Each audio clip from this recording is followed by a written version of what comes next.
Good afternoon, everyone. So I'm Nishant, and before I joined Angel One, I was a founder twice. And in any early stage company where the product has not been launched, the challenge is always that how will you build the product, what features are you going to prioritize, and how are your users going to interact with those product and the features. And it's a very daunting task. It's very challenging. And that got me to this question, can I get the answer to the behavioral aspect of how your users are going to interact with your product, which is still not out there? And this talk is about understanding that. Yes, so as I said, this is about observing the user behavior even before the product is launched and it has users. So if you're doing a new product development, the story goes something like this. You have an idea, you interact with few users, people you know in your network. You design an MVP, the MVP come together, then you get when your product is ready to ship, you get some beta users, and then you go about launching it. So you have invested already 5 months into it, and yet the product is still to see a live user and get any feedback. So there's a lot of time iteration. The speed of iteration is quite slow here. So the cost. So one of the most important challenges that we face is that, say, if you have a product and you decide that the target group is going to be young users who are living in metros, for example. Now, how are you going to even get and reach to these users and conduct a survey or ask them questions? And that's very challenging upfront. It requires a lot of coordination. If you hire an external agency, it's going to take time, money, iteration. And even if you get feedback that the analytics will explain what, it's not going to explain why the user is not liking that particular feature or your product. And similarly, your network, your own network, actually starts shaping the direction of the product itself. So it automatically gets biased. So now the paradigm shift, right? So this we wanted to think about how can we solve this problem even before the product is launched, right? So this became possible 2 years back or 2-3 years back when foundation models started simulating coherent user behavior. They can adopt personas, and personas were already been built into LLMs, and they've started becoming really smart about simulating these behavioral patterns. And that means the LLMs can simulate synthetic users. And of course, this is not a replacement for actual users. The actual surveys are still needed. But what this does is it accelerates the entire life cycle of product feedback. And it compresses it. The velocity of the overall cycle really speeds up. So in the new world, the pipelines, the data pipelines are actually generating synthetic user behavior. The life cycle is compressed into hours and not months. And the feedback is, of course, synthesized. So what are synthetic users? I just want to clarify here. They are not fake users. So for example, flight simulators, they are synthetic. They are not fake. They serve a purpose. Similarly here, synthetic users, they are engineered. They can be coded. They can be prompted. They are scalable. They can scale to really millions of agents or synthetic users running simultaneously. And they can explain their reasoning, which is very important. So now to ground this entire thought process, we decided to create a fictional app called as ClarityPay. And it's a personal finance app for young Indians. And what we did was we gave it 5 features to work with. I'm just going to focus on top 2 features, the spend autopsy. It's a very standard app you can think of. It analyzes all your expenses, say, for the last 1 month and gives you a summary of the expenses across categories. So that's feature number 1. The second one is the social savings circle. So basically, it's 5 or 6 of your friends, relatives coming together with a shared goal that, hey, I want to visit Goa and I want to save 50,000 rupees in 2 months. And if we all commit and to this goal, and we start saving. And if you achieve this goal, we all end up in Goa. Otherwise, if somebody drops off, then it's less of a fun. So I'm going to focus on these 2 features. For the simulation, we did 5 personas, Gen Z personas. We simulated 50 agents out of it. We ran 10 iterations of the simulation. And within 20 minutes on a standard laptop, we could get some very interesting insights, which I'm going to share with you shortly. Of course, what the questions we are asking the simulation is whether the users are going to like it or not. But when we ran the simulation, some interesting insights came out of it, which is very difficult if you just do it in a survey, and I'll talk about those. Now, for the data engineers here, what does this pipeline architecture looks like? It's a standard not exactly standard, but it's a 5-layered model. We start with creating the personas. That's what I'm calling here as persona fabric. It's a JSON schema. I'll explain that. The schema and some other metadata is fed into a simulation engine. I mentioned here Mirofish, but we built our own simulation engine. It's a very interesting open source project on GitHub. Then the agents, which are mimicking, they are actually the synthetic users. They are going to converse with each other, and they're going to generate logs, chats, and that is what we are calling as interaction capture, which we parse and then export it out. Then these exported data, from this, we actually extract intelligence. And then finally, we have to bring out product insights, product intelligence out of it. So that means a lot of sentiment analysis, and some of the latent needs, which are not easily available, are actually extracted out, again, using LLMs. So we took inspiration from Mirofish. It's a very trending project on GitHub right now. It's a large swarm of autonomous agents. They can spin up to 1 million agents, and these agents will talk to each other. So this project was designed for making predictions. So for example, the government changes a policy in the country. What is the effect of that policy across the nation, even across the globe? So such kind of predictions are very difficult to make, and this you can simulate using this software in a very sandbox environment. And some interesting things about it is it supports persona injection. So you just give it a document, some personas around it. It'll start creating synthetic personas around it.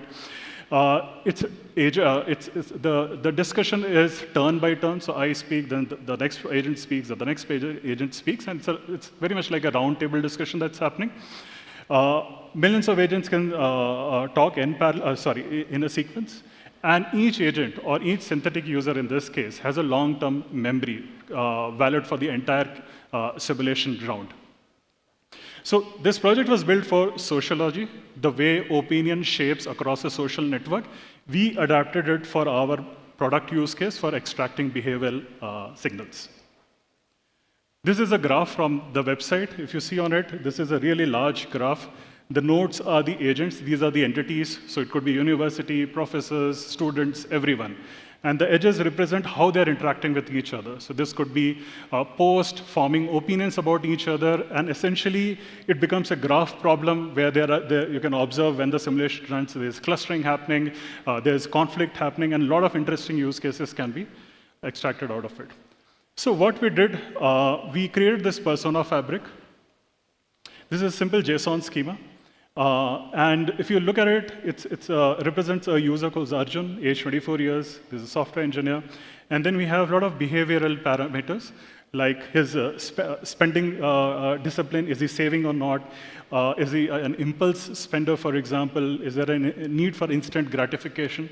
And some context. So this becomes a persona, a synthetic user that we are going to use into the simulation. The second layer is effectively the designing the simulation itself. So again, we have to provide metadata about the simulation. That would mean what features we are going to discuss, what the product app itself is all about, who are the target segments. We are injecting the personas.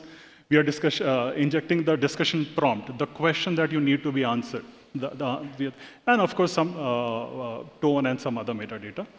The output is effectively, again, going to be per agent, which you can query or a synthetic user, which you can query at any point of time. It'll hold at any point of time its opinion about the feature under discussion.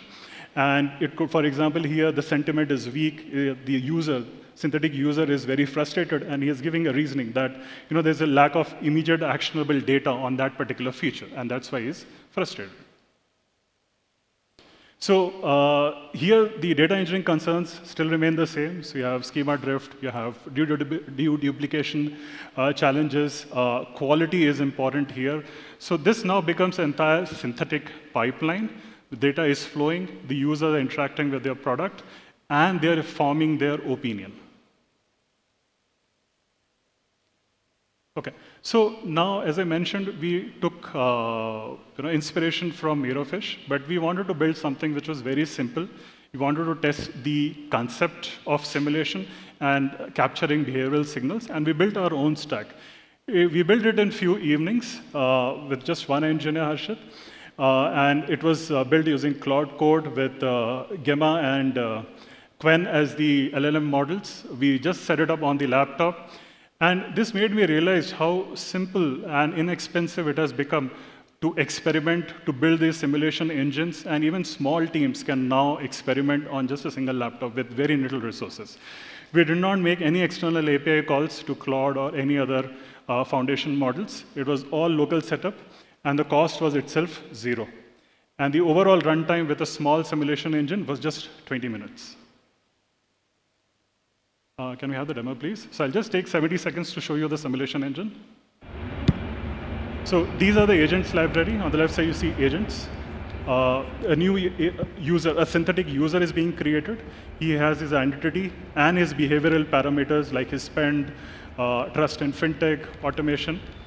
Now we are going to prompt the simulation engine with the questions that we need to discuss. Here, the spend autopsy is being discussed. There's a research topic, the number of rounds of discussion we want to conduct, and the agents that will participate, or the synthetic users that we are going to participate. So we have selected 2 here. The conversations will now start in a sequential manner. The agents have the capability to even hit the internet and retrieve web results. So if you see the simulation is now running, it will run for 5 rounds, and then it will pause automatically.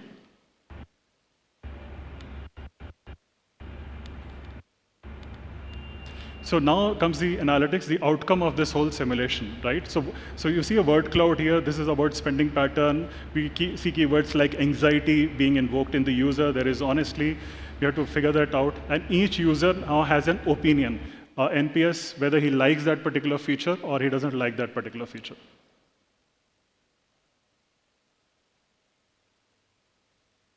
So I'm going to skip this. Okay, so now this whole simulation, why we were doing this, right? We are doing it to achieve an outcome. And when we started looking at the simulation and the outcome, we really found some very interesting insights which are nearly impossible if we just had surveyed and given a user a set of questions and asked them to just answer it or even have a closed room discussion. So for example, here Arjun, he says that, I need an actionable plan because just surfacing me information is not sufficient. I want to save so much money. Meera pointed out that, she wants a trust. There's a trust barrier she spoke about. And Kabir says that, I need an opt-in feature for that social circle feature that I discussed, right? So each of them are surfacing very latent needs, which are not visible upfront if you're doing a customer research. And this is, I think, one of the most important highlights of this entire simulation that we could get with synthetic users. So the feature is right. The trust problem is the barrier. That was one of the outcomes we learned out of it.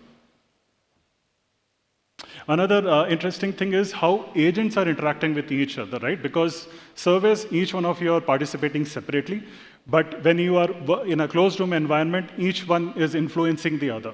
So for example here, Kabir says that the social circle is something that I want to use. But Meera says, no, it's just exposing my financial situation, so I don't want to do that. And Arjun says that, can you make it optional?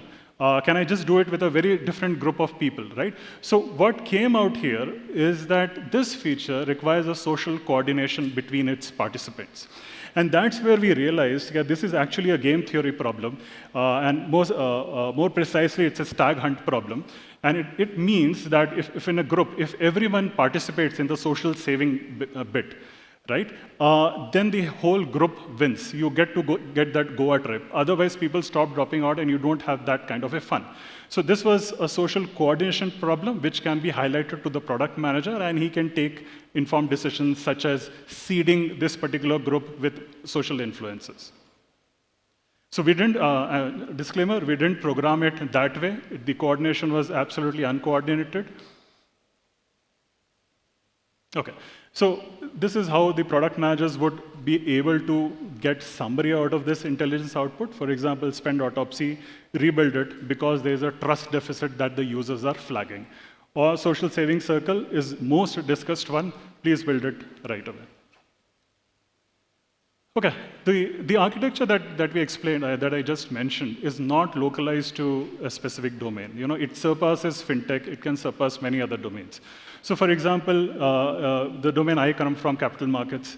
So news, traders react to news very quickly, right? And they take their trading positions, etc. So you can simulate that entire news spread and virality. Same for marketing, where viral campaigns are very important, and will your campaign work or not with the target audience? These are some of the simulations that you can run. Okay, so what changes for data engineers now, right? Number one, in the old world, you were taking the source and the sink. The source was already the data that had already happened. It's the truth. But now that is changing. Now we have these probabilistic models which are generating synthetic data. So that old world paradigm is now changing.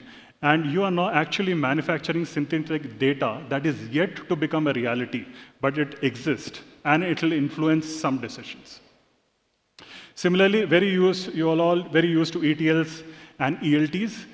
I'm suggesting that this world will slowly move towards extract, prompt, load, EPL, right? So in the simulation that we showed, extract is the user conversations. Prompting is sending the conversations to, say, the foundation model and running sentiment analysis. And then loading this data into a dashboard where the product managers or different teams can take data, right? So this model slowly moves towards extract, prompt, load, but the ETL and the ELT will still continue. The other interesting bit that I want to highlight is the data quality part, right? So we have completeness and freshness that has been the cornerstone of data quality, but now with LLMs mimicking the human behavior, I want to add another term here called as behavioral fidelity.